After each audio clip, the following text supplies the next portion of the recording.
حضرت تمیم داری رضی اللہ تعالیٰ عنہ فرماتے ہیں کہ میں نے نبی کریم صلی اللہ علیہ وآلہ وسلم کو یہ ارشاد فرماتے ہوئے سنا، یہ سلسلہ اسلام وہاں تک پہنچ کر رہے گا جہاں تک دن اور رات کی پہنچ ہے۔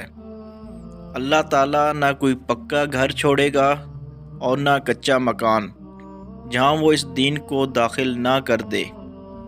عزت والے کو اسلام کے ساتھ عزت دیتے ہوئے اور ذلت والے کو کفر کے ساتھ ذلیل کرتے ہوئے۔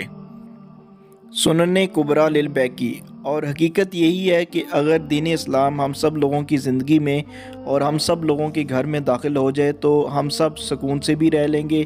اور آج کل جتنی پریشانیاں اور ہر بندہ ڈپریشن اور مختلف پریشانیوں کا شکار ہے، اس کی سب سے بڑی وجہ ہی یہی ہے کہ ہم لوگوں نے دین اسلام کو چھوڑ دیا ہے اور اس دنیا کے پیچھے ہم لگ گئے ہیں۔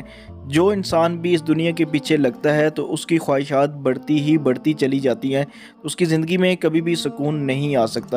اللہ سبحانہ و تعالی ہمیں صحیح دین کی سمجھ عطا فرمائے۔ اگر آپ کو ہمارا چینل اچھا لگے، پسند آئے تو ضرور سبسکرائب کریں اور دوستوں کے ساتھ share. Thank you so much for watching our video. Please do not forget to like, comment, share and subscribe to Reality of Islam. ROI کی سپیچز کو سبسکرائب کر کے بیل آئیکن پر ضرور کلک کریں۔ جزاک اللہ۔